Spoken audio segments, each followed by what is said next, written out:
Dear students, approach IAS में आप लोगों का स्वागत। अब हम लोग देखेंगे आज जैन धर्म का second video, second lecture, part 2। इसमें सबसे पहले हम लोग देखने का प्रयास करेंगे जैन संगति। देखिए, बौद्ध संगति की तरह जैन संगति भी है। यद्यपि बहुत सारे जैन संगति हुए, लेकिन महत्वपूर्ण रूप से दो हम लोग देखेंगे। पहली जैन संगति जो हुई थी वो चंद्रगुप्त मौर्य के शासनकाल के दौरान पाटलिपुत्र में, और इसका आयोजन हुआ था स्थूलभद्र की अध्यक्षता में। इसकी पृष्ठभूमि को समझने का प्रयास करें। आपको पता है कि जब चंद्रगुप्त मौर्य के शासन था, तो उस चंद्रगुप्त मौर्य के शासन के दौरान अंतिम समय में जब अकाल पड़ा 12 वर्षों का, तो चंद्रगुप्त मौर्य भद्रबाहु के नेतृत्व में उनके साथ कुछ अनुयायियों के साथ भद्रबाहु और चंद्रगुप्त मौर्य कहां चले गए? कर्नाटक के चंद्रगिरी पर्वत पे श्रवण बेलगोला के पास। उसी दौरान ऐसी मान्यता है कि तीसरी शताब्दी में बीसीई में जैन संगति का आयोजन हुआ। अब इसकी तिथि को लेकर मतभेद है। कई लोग कहते हैं कि ये 322 बीसीई से 298 बीसी तक चलता रहा। कई लोग बोलते हैं 300 बीसी में। तो इस पे बहुत ज्यादा बहस करने की जरूरत नहीं है। बस इतना है कि 300 बीसीई में चंद्रगुप्त मौर्य के काल में जब वहां चले गए दक्षिण में, तो जब आयोजन हुआ, तो जब अकाल के दौरान श्वेतांबर संप्रदाय के अनुयायियों ने, तो पहले तो जैन लोग थे, तो जो स्थूलभद्र की जो अनुयायी थे उन्होंने श्वेत वस्त्र धारण करना प्रारंभ कर दिया। उनके जीवन में लचीलापन आ गया, और उन्होंने क्या है, जब श्वेत वस्त्र धारण किए और महावीर के सिद्धांतों से प्रतिकूल जाकर कार्य करना प्रारंभ किया, तो भद्रबाहु के अनुयायियों ने विरोध किया, और वहीं पर श्वेतांबर और दिगंबर का विभाजन हुआ। एक मान्यता ये है, ठीक है। दूसरी मान्यता क्या है, आप समझने का प्रयास कीजिएगा, और यहीं पे आगमों का संकलन।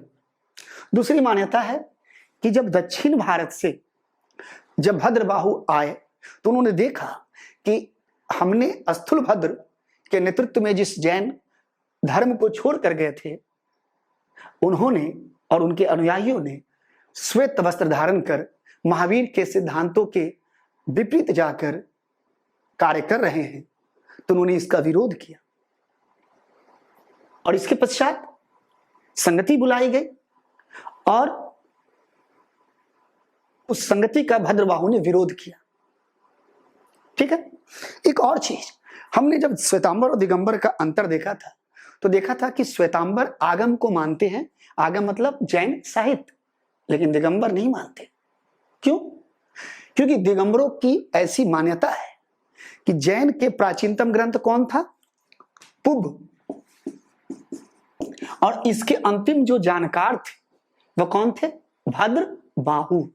तो पुब के अंतिम जानकार कौन थे? भद्रबाहु। इनको बाहु भद्र भी कहते हैं। तो भद्रबाहु कौन थे? अंतिम जानकार। अब उनके अनुपस्थिति में चूंकि आगम की रचना हुई, इसलिए ये लोग आगम को मान्यता नहीं देते। कौन? दिगंबर। इसके बाद देखिएगा दूसरी जैन संगति कब हुई? 512 देवर्धि श्रवण के समय बल्लवी में हुआ, और यहां पे अंतिम रूप से क्या हुआ? जैन जो है आगमों की रचना की गई, अंतिम रूप से हो गया। कई जगह आएगा शब्द लिपिबद्ध, मतलब या संकलित, अंतिम रूप से किया गया। तो ये दोनों याद रखिएगा। इसके बाद देखिए कुछ शब्द है, जैसे जैन धर्म के अनुसार ज्ञान के प्रकार। तो कितने ज्ञान है? 5 प्रकार के। मति, इंद्रिय जनित ज्ञान, श्रुति, अवधि, मन प्राय और केवल। श्रुति मतलब नाम से, शब्द से ही पता चलता है, श्रवण ज्ञान सुनकर, अवधि दिव्य ज्ञान, मन पर्याय अन्य व्यक्तियों के मन मस्तिष्क में क्या है वो जान लेना, केवल निर्वाण मोक्ष। फिर यहां है जैन दर्शन सांख्य दर्शन के निकट। देखिए जैन किसकी बात करता है? जीव और अजीव से मिलकर, 6 पदार्थों से मिलकर संस्कार, ये संसार की क्या हुई? रचना मानता है। यहां भी वही हुआ। सांख्य दर्शन के अनुसार क्या है? प्रकृति एवं पुरुष। प्रकृति, पुरुष किसको कहा गया? आत्मा को। एक और चीज, जैन दर्शन क्या मानता है कि विश्व का जो रचना हुआ वो अनादिकाल से चल रहा है, सार्वभौमिक सत्य से परिपूर्ण है, प्रलय का कोई स्थान नहीं है। सांख्य क्या मानता है? इसकी सृष्टि के निर्माण में कोई बाहरी शक्ति का कोई योगदान नहीं। एक और चीज आपको पता होना चाहिए कि महावीर के, कहा जाता है कि महावीर की शादी जब हुआ तो उनकी एक पुत्री थी, क्या नाम था? प्रियदर्शना। और उनके जो दामाद थे क्या नाम था? जमाली। तो इन दोनों में विरोध हुआ कुछ सिद्धांतों को लेकर। सिद्धांत क्या था? तो उसको कहा गया क्रिया मानकृत। महावीर का कहना था कि कार्य करते ही कार्य का पूर्ण हो जाना। हम जब कोई काम करते हैं, जैसे ही वो काम हुआ तो पूर्ण हो जाना, वो काम को माना जाता है पूर्ण हो गया। बहुरतवाद जमाली ने चलाया, बहुरतवाद विरोध किया उन्होंने महावीर का। बोला कि जब तक काम पूर्ण ना हो जाए तब पूर्ण नहीं समझा जाएगा। काम को केवल उसमें सहभागी होने से कार्य पूर्ण नहीं समझा जाना चाहिए। तो ये जो है ये बहुत इंपॉर्टेंट चीज है, सांख्य दर्शन। तो ये जो है ये सारी चीजें हैं, इसको देखने का प्रयास करें। और अब हम लोग फिर आगे बढ़ते हैं, ठीक है? चलिए अब हम लोग देखते हैं जैन संघ। तो जैन संघ जो है, अब इसको थोड़ा बौद्ध से तुलना कीजिए। बुद्ध ने अपने जीवन में बौद्ध संघ की स्थापना की, जबकि जैन संघ महावीर के पूर्व, यानी महावीर के पहले से जैन संघ जो है विद्यमान था। दूसरी बात यह है कि जैन संघ भले ही महावीर के पूर्व से विद्यमान हो, लेकिन इसे व्यवस्थित किसने किया? इसे व्यवस्थित करने का काम कौन किया? महावीर ने। इसके बाद देखिए महावीर ने पावा में, पावा एक जगह है पावापुरी, तो पावा में जो है महावीर बिहार में, तो पावापुरी में महावीर ने क्या किया? वहां पे इन्होंने 11 ब्राह्मणों को दीक्षा दी और इन्हीं 11 ब्राह्मणों को 11 गणों में विभाजित कर दिया। और प्रत्येक गण के प्रधान को क्या कहा इन्होंने? गणधर। प्रत्येक गण के प्रधान को क्या कहा? गणधर। जब महावीर की मृत्यु हुई थी तो केवल 2 गणधर जिंदा थे। एक तो थे इंद्रभूति गौतम, दूसरा सुधर्मन। इनकी मृत्यु के पश्चात, महावीर की मृत्यु के पश्चात जो जैन संघ है उसका जो प्रमुख कौन बना? सुधर्मन। ये लगभग ऐसी मान्यता है कि 20 वर्षों तक जैन संघ की देखरेख की। सुधर्मन के बाद जम्मू बने और ये लंबे समय तक, कहते हैं लगभग 44 वर्षों तक इन्होंने जैन संघ के प्रमुख के रूप में भूमिका का निर्वहन किया। लेकिन इन्हीं के काल में जैन संघ में मतभेद हो गया और 2 जो है गणधर बन गए, मतलब ये हेड बन गए इनके। इन्हीं के समय 2 हेड बन गए। कौन? एक तो बन गए संभूति विजय और एक भद्रबाहु। अब हुआ यूं कि जब मगध में 12 वर्षों का अकाल आया तो जो भद्रबाहु थे वे चंद्रगुप्त मौर्य के साथ कहां चले गए? दक्षिण भारत। और वहां पे उन्होंने काफी समय व्यतीत किया। दक्षिण भारत में कर्नाटक के अंतर्गत चंद्रगिरी पर्वत पे, पता होगा, श्रवणबेलगोला के पास चंद्रगुप्त मौर्य ने क्या किया, सल्लेखना पद्धति के माध्यम से उन्होंने प्राण का त्याग किया उपवास के द्वारा। वहीं पर भद्रबाहु ने विशाखा को कार्यभार सौंपकर जैन संघ का फिर चले आए मगध। जब ये मगध आए तो अकाल के दौरान जो स्थूल भद्र को इन्होंने काम सौंप के गए थे। जब ये गए थे यहां से दक्षिण भारत, तो यहां पे किसको काम दिया था, स्थूल भद्र को। और ये स्थूल भद्र ने क्या किया कि जैन संघ के अंतर्गत शिथिलता जो है लाने में अपनी भूमिका अदा की।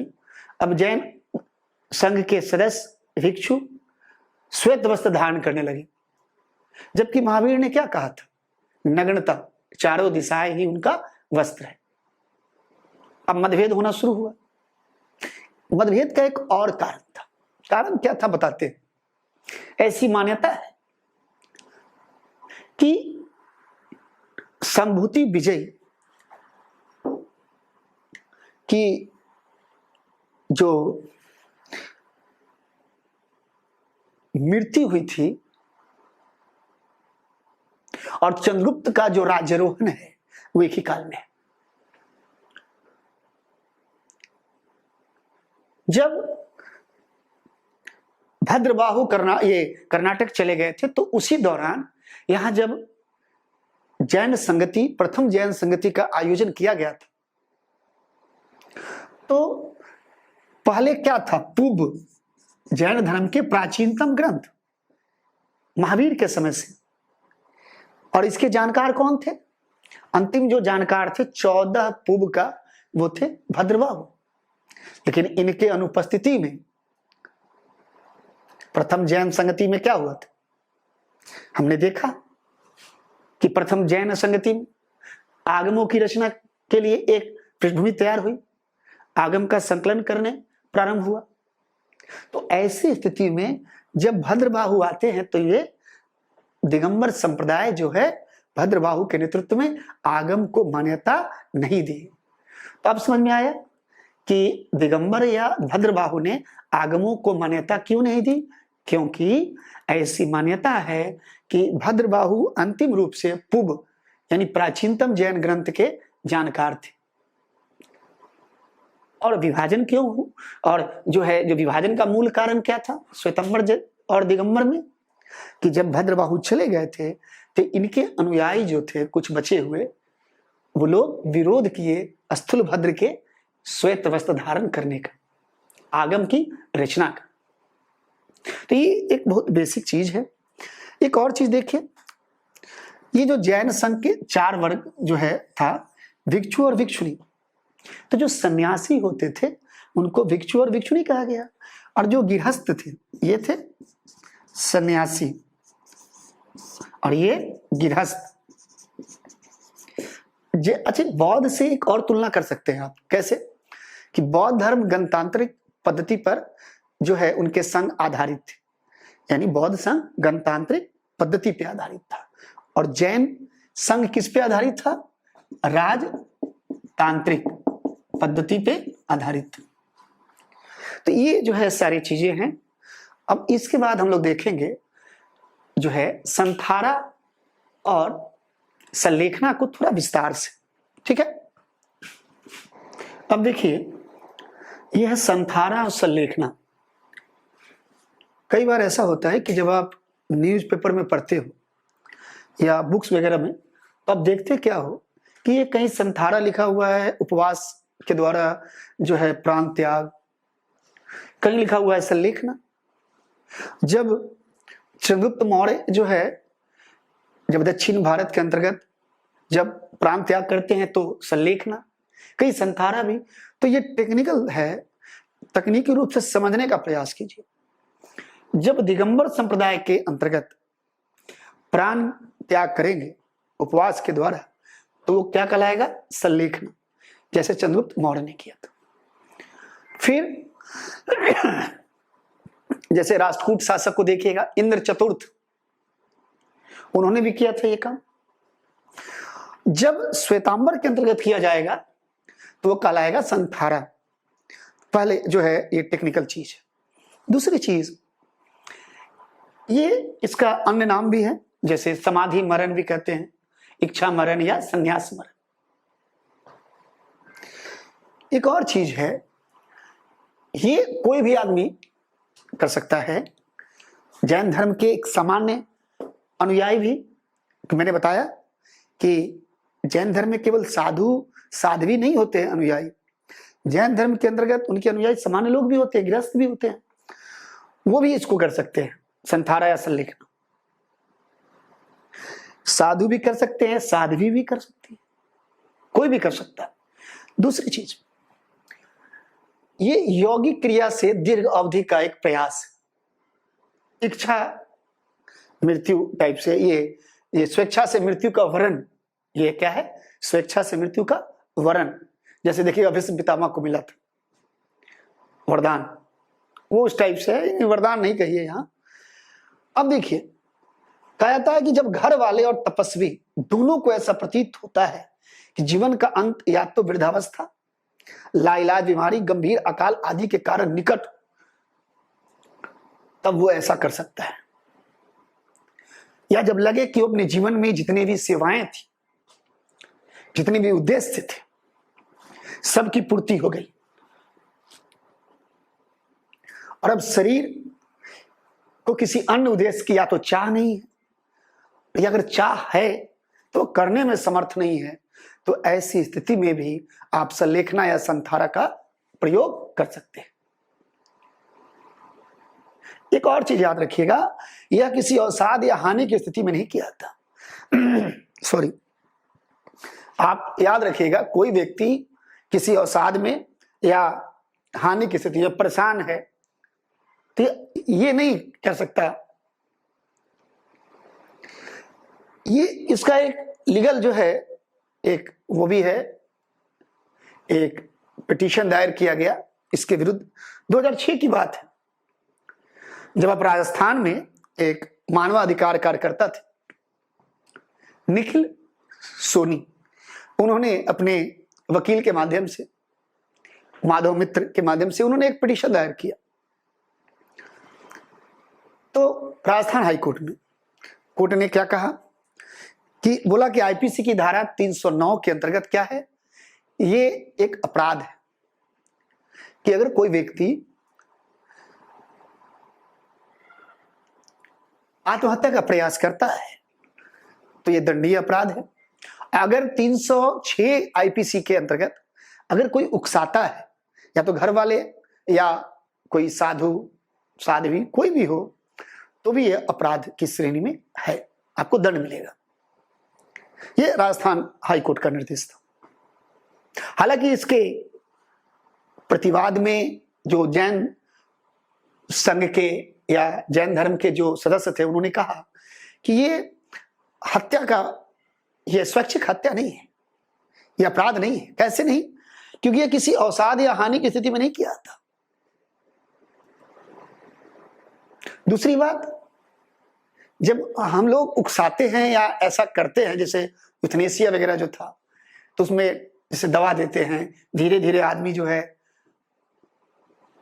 मृत्यु की ओर जाता है, इसमें इस प्रकार से किसी प्रक्रिया का उल्लेख नहीं है। ये यौगिक क्रिया है, इसमें व्यक्ति को आभास होता है, उसे पता है कि कब करना है। और फिर यह भी तो शर्त है कि जब इन कारणों से व्यक्ति की मृत्यु निकट हो या उन्होंने सभी उद्देश्य की प्राप्ति कर लिया हो। ये एक आध्यात्मिक जो है मार्ग है, मृत्यु वरण का एक आध्यात्मिक मार्ग है। उन्होंने अपने दलील जो है प्रस्तुत की। तो आपसे अगर कोई पूछेगा तो आप बेहतर तरीके से इसको डील कर सकते हैं। अंतिम जो निर्णय दिया गया 2015 में, सुप्रीम कोर्ट ने भी इस पर रोक लगा दी, और मतलब हाई कोर्ट के जो निर्णय था उस पर रोक लगा दिया गया है ना। और आज भी देश के कई जो है न्यायालयों में इस पे आज भी जो है सुनवाई चल रही है। तो आपको अगर कोई बताए कि क्या है तो ये याद रखिएगा अंतर, और ये शर्त याद रखिएगा। फिर इसके अंदर मैंने जो बताया ये बहुत माइन्यूट चीज है। अब हम लोग आगे जो है देखेंगे कि बौद्ध संघ के अंतर्गत और जैन संघ के अंतर्गत क्या समानता है, बौद्ध धर्म और जैन धर्म में क्या समानता है और क्या असमानता है। ठीक है, बौद्ध एवं जैन धर्म में समानता और अंतर, असमानता, इससे यूपीएससी में कई बार जैसे सवाल आते हैं कुछ, जैसे आप पाठ्यक्रम को समझने का प्रयास जब कीजिएगा, जब गौर से पाठ्यक्रम को देखिएगा तो देखिएगा वैदिक धर्म, हड़प्पाई धर्म, वैदिक और गुप्त धर्म, फिर देखिएगा क्या कि बौद्ध और जैन में तुलना करके सवाल आते हैं। तो ऐसे आए भी हैं कई बार। देखिए समानता क्या है, समता क्या है, तो दोनों देखिएगा क्षत्रिय द्वारा स्थापित। बौद्ध धर्म के प्रवर्तक महात्मा बुद्ध क्षत्रिय थे, वहीं महावीर भी क्या थे, क्षत्रिय थे। और दोनों क्या है, क्षत्रिय के साथ साथ पूर्वी भारत और दूसरा क्या है क्षत्रिय, दो चीज। इसके बाद देखिएगा दोनों ने क्या किया, पुरोहितवाद और कर्मकांड का विरोध किया। ब्राह्मण धर्म के अंतर्गत जो कर्मकांड था, पुरोहितवाद था, उसका विरोध किया। दोनों ने ही अनिश्वरवादी धर्म। अब यहां अनिश्वरवाद का मतलब है, आप यह मान के चलिए वेद प्रामाण्य का विरोध, या वेदों के अस्तित्व को नहीं मानना, वेद को नहीं मानना, यह है अनिश्वरवादी। यहां ईश्वर की बात नहीं की जा रही। अनिश्वरवादी का मतलब दोनों ने सत्य, अहिंसा, समानता, पता ही है, इन्होंने शूद्रों की बात की, शूद्रों की भलाई की बात की, प्रत्येक वर्ग की समता की बात की, जाति विरोध दोनों ने किया, स्त्री अधिकारों की बात की, सीमित रूप में ही सही। ये सब जो है समर्थन किया किसने, बौद्ध और जैन दोनों ने। बौद्धों ने और जैनों ने क्या किया, स्थानीय भाषा में। कैसे, बौद्ध ने किस वो पाली का प्रयोग किया और जैनों ने प्राकृत। दोनों ने अपने धर्म के प्रचार में, चाहे वो बौद्ध हो या जैन, संघों का व्यापक प्रयोग किया। यह है समानता। अब अंतर देखिए, यह बहुत महत्वपूर्ण है। अब देखिए जैन धर्म में मोक्ष प्राप्ति के लिए किस पे बल है, तप पे, जबकि बौद्ध मध्यम मार्गी। देखिएगा तप की दृष्टि, या इसमें सवाल भी आया है, यहां से हम लोग सवाल करेंगे एक लेक्चर के बाद, मैंने बताया भी था आपसे। तो जैन धर्म तप पे ज्यादा बल देता है, और बौद्धों का जो अहिंसा है, तप है, वो व्यवहारिक। देखिए जैन धर्म आत्मा में विश्वास करता है, पता ही है कण कण में आत्मा है। लेकिन बौद्ध धर्म क्या है, अनात्मवादी, आत्मा को नहीं मानता। ये बहुत इंपॉर्टेंट है। अब देखिए महिलाओं के प्रति जैन धर्म ज्यादा उदार है। जैन धर्म शुरू से ही संघ में महिलाओं की बात की। विशेषकर जब महावीर आए तो उन्होंने संघ में महिलाओं के सम्मिलित होने की बात शुरू से किया। महिलाएं थी भी। बौद्धों ने प्रारंभ में संघ में महिला की सहभागिता का विरोध किया, बाद में इसका समर्थन किया। एक और चीज है कि जैन धर्म भारत में अस्तित्ववान है, विदेश में नहीं। जबकि बौद्ध विदेश में प्रचलित है, इंडिया में नहीं। इंडिया में बौद्ध धर्म पता है कहां मिलेगा, जब मठ में जाओगे, मोनेस्ट्री वगैरह में, वही मिलेगा। आम लोग नहीं है इसके। इसको भी हम डिटेल पे देखते हैं। जैन धर्म अहिंसा पर अधिक बल, इतना बल कि वे लोग मुंह बंद करते हैं। जैन धर्म के कई संप्रदाय दीप नहीं जलाते, कीड़े मर जाएंगे। जैन धर्म के अंतर्गत कई ऐसे संप्रदाय हैं जो आज भी, मैक्सिमम संप्रदाय जैन धर्म का कृषि नहीं करते। क्यों?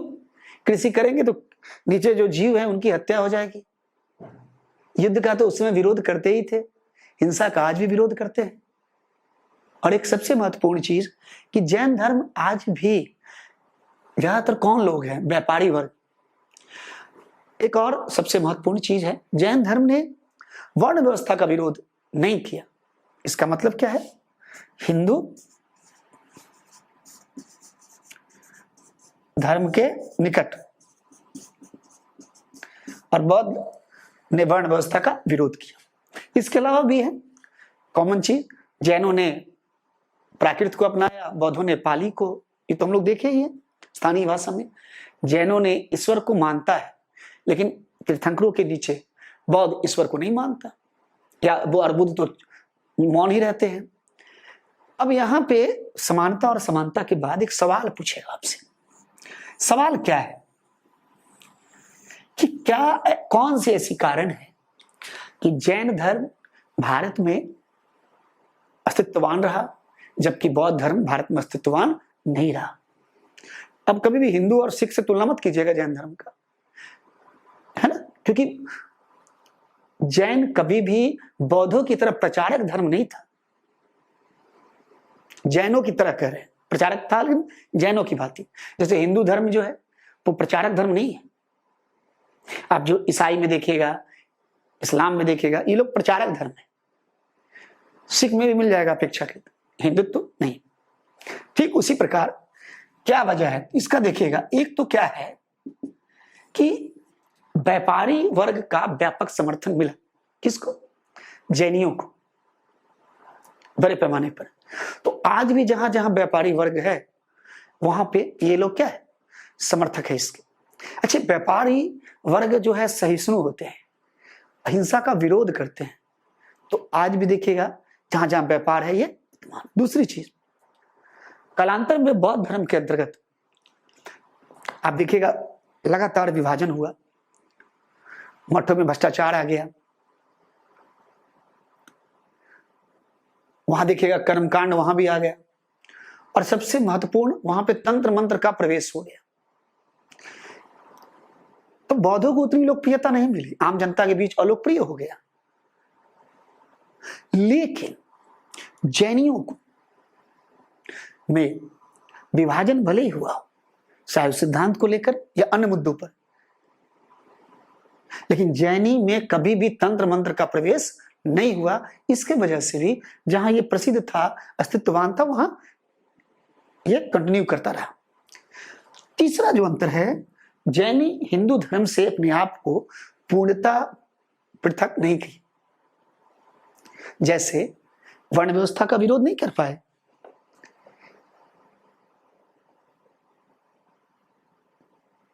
कर्म एवं पुनर्जन्म का इन्होंने जो है विरोध नहीं किया। जैनियों ने हिंदुओं के बहुत सारे अनुष्ठान विधि भी इनके अंतर्गत था। तो इस प्रकार से जैनी भारत में अस्तित्ववान रहे। दूसरी बात, जहां आक्रमण जब हुआ भारत के अंतर्गत, आप इसको भी बता सकते हो, तो कहां हुआ? सबसे पहले जैनी सबसे पहले लोकप्रिय कहां थे? राजस्थान में व्यापारी वर्ग थे, गुजरात में थे, महाराष्ट्र में थे, कर्नाटक। तो ये जो महाराष्ट्र का बेल्ट है या गुजरात जो है, गुजरात तो बाद में हुआ, महाराष्ट्र ही था। उस हिस्से में जब बाहर के लोग भी आए तो व्यापार वाणिज्य चलता रहा। वहां इस्लाम वहां तक नहीं पहुंच पाया, बाद में गया इस्लाम पश्चिम भारत में। जब ब्रिटिश आए या यूरोपियन कंपनियां आई तो वो लोग भी जो है व्यापार वाणिज्य का केंद्र बना रहा। राजस्थान कर्नाटक में भी जो अस्तित्ववान रहा। तो आप ये भी कह सकते हो कि जब इस्लाम और दूसरे जब बाहरी आक्रमण हुआ तो उत्तर भारत में बौद्ध धर्म का जो केंद्र था उस पर ज्यादा आघात हुआ, न कि जैनों के अन्य केंद्रों पे। ठीक है, एक और चीज देख लीजिएगा, समानता में एक और बता सकते हैं आप कि पुनर्जन्म एवं कर्मवाद, ये जो है पुनर्जन्म और कर्मवाद, अब देखना ये बौद्ध और जैन दोनों मानते हैं, है ना। ठीक है, तो इस प्रकार से आप पे समानता और असमानता के साथ साथ यहां से एक सवाल बनेंगे कि क्यों बौद्ध धर्म भारत में अस्तित्ववान नहीं रहा, जैन रहा। अब इसके बाद जो हम लोग देखेंगे वो यह है कि जैन धर्म को सुरक्षा कौन कौन दिया और जैन धर्म के पतन क्यों हुआ। ये बहुत अहम चीज है, देखने का प्रयास करते हैं, इससे भी सवाल आते हैं। देखिएगा, जिस प्रकार से हमने बौद्ध धर्म के अंतर्गत संरक्षक बताया, अनुयायी, उसी प्रकार से जैन धर्म के अंतर्गत भी प्रश्न हो सकते हैं। तो जनरली क्या होता है, हम लोग जो है बौद्ध पे ज्यादा फोकस करते हैं, जैन को नहीं देखते। दो चार शासक यहाँ ध्यान देने की जरूरत है। देखिएगा, बिंबिसार के बारे में तो आपको पता ही होगा, हर्यक वंश। बिंबिसार जैन धर्म को भी संरक्षण दिया, किसको? बौद्ध को भी, ठीक है। अजातशत्रु ने भी जैन धर्म को जो है ध्यान दिया, लेकिन बिंबिसार ज्यादा दिया। नंद वंश, महापदम नंद, पता होना चाहिए, नंद वंश जो थे वो क्या थे? जैन धर्म के अनुयायी थे, पोषक थे, संरक्षक थे। महापदम नंद ज्यादा इंपॉर्टेंट है क्योंकि इन्होंने क्या किया, ये मगध के शासक थे, कहा जाता है उत्तर भारत के प्रथम चक्रवर्ती सम्राट। जब इन्होंने कलिंग पर आक्रमण किया था तो वहां से जीन सेन की मूर्ति उठाकर ले आया था, और बाद में जब खारवेल वहां का शासक बना, ये देखिए खारवेल, तो उन्होंने फिर से मगध पे आक्रमण किए और फिर से जीन सेन की मूर्ति उठाकर लाया। मौर्य के बारे में, चंद्रगुप्त मौर्य के बारे में बताने की जरूरत है नहीं, पता है आपको।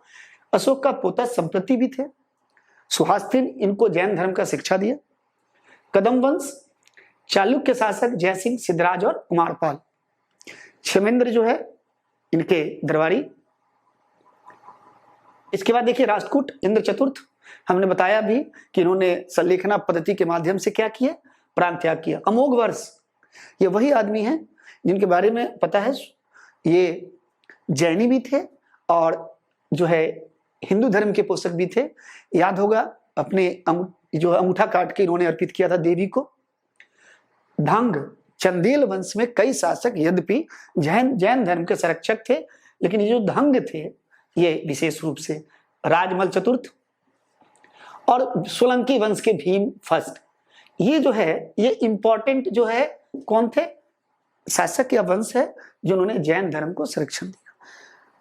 हम लोग जब क्वेश्चन देखेंगे तो वहां ये भी देखेंगे कि क्या सवाल आए हैं, और नहीं तो सवाल कैसे आएंगे, इसलिए मैंने बता दिया। और ये एक जगह जो है आपको प्रयास किया गया। ये सबसे अहम चीज है।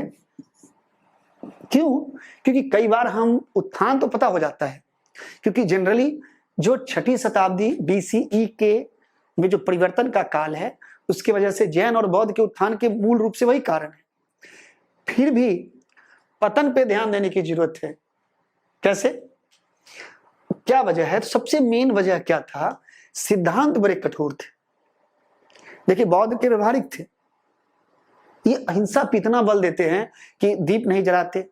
आप देखिएगा जैनी, इनके कई संप्रदाय जब रोड पे चलेंगे, जब सड़क पे, तो ऐसे झाड़ू मारते चलेंगे। इसके बाद क्या करते हैं? मुंह ढक लेते हैं मुंह पट्टी से कि जीव ना अंदर चला जाए। कृषि नहीं करते क्योंकि भैया कृषि करेंगे तो क्या होगा? जीव की मृत्यु हो जाएगी।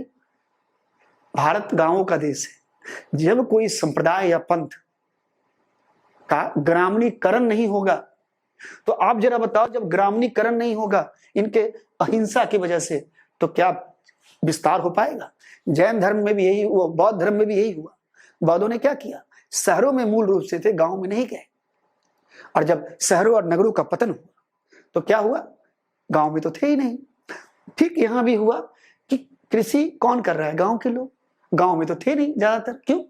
क्योंकि ये ज्यादातर व्यापारी यानी नगरों में थे।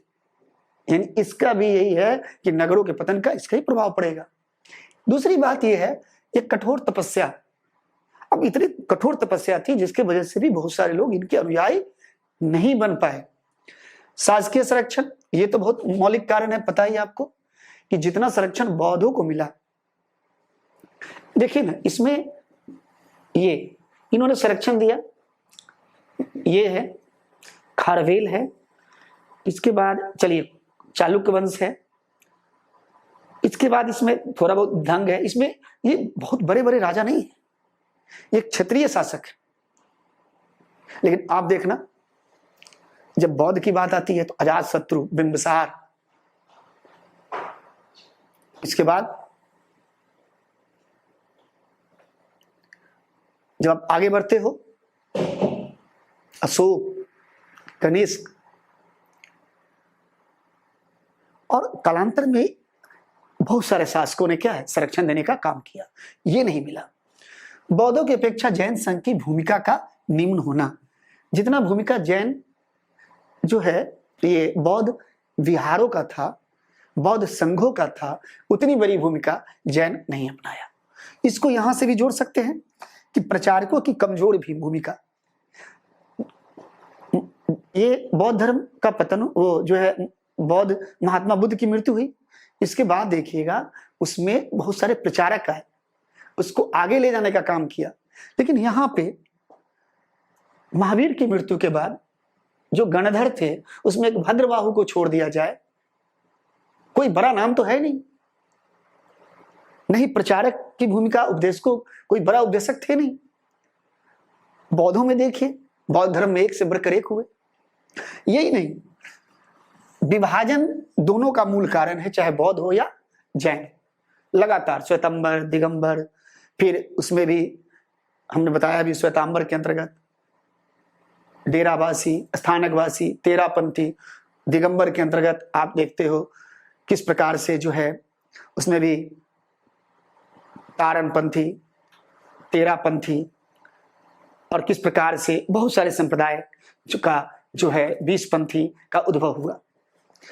एक और चीज है, याद रखिएगा, आप लोकप्रिय क्यों होते हो? आप जब विरोध करते हो तो लोकप्रिय होते हो। बौद्ध और जैन दोनों ने विरोध किया ब्राह्मणवाद से, उनके कर्म कांड, उनके अनुष्ठान का, मूर्ति पूजा का। लेकिन कालांतर में जब वे उन्हीं मूल्यों से पतन हो गए, पलायन कर गए, तो वो क्या हो गए? पतन उन्मुख हो गए। जब कोई व्यक्ति अपनी मौलिकता से, अपने मूल्यों से पलायन करता है तो उसका पतन हो जाता है। इन्होंने भी यही किया। इन्होंने पूर्व शुरू में संस्कृत का विरोध किया था, बाद में संस्कृत को अपना लिया, मूर्ति पूजा को अपनाया, हिंदुत्व के मैक्सिमम जो है उनके अनुष्ठान, आचार, विचार, सिद्धांतों को अपनाया। इसके बाद इन्होंने कर्मकांड को अपना लिया। इस प्रकार से जैन धर्म का पतन सुनिश्चित हो गया। एक और चीज है, जैन धर्म के जो सिद्धांत थे वो दार्शनिकता पर ज्यादा आधारित थे। आम आदमी को समझ में नहीं आएगा या जुड़ेगा नहीं जब तक कोई व्यवहारिक चीज या व्यवहारिक पक्ष मजबूत नहीं होगा किसी भी पंथ या संप्रदाय का, तो उससे बृहत जनसंख्या सम्मिलित नहीं हो पाएगा। एक और जो है मूल कारण था कि जब जैन धर्म पलायन की ओर, पतन की ओर था, जैन धर्म पतन की ओर था, उसी समय ब्राह्मण धर्म में सुधार हो रहा था, चाहे वो रामानुज या शंकराचार्य के रूप में हो या अन्य क्षेत्रीय स्तर पे हो। तो ये मूल कारण है पतन का, इसे आप ध्यान रखिएगा। इससे आपके प्री में क्वेश्चंस इधर उधर नहीं होगा, सारे क्वेश्चन बन जाएंगे।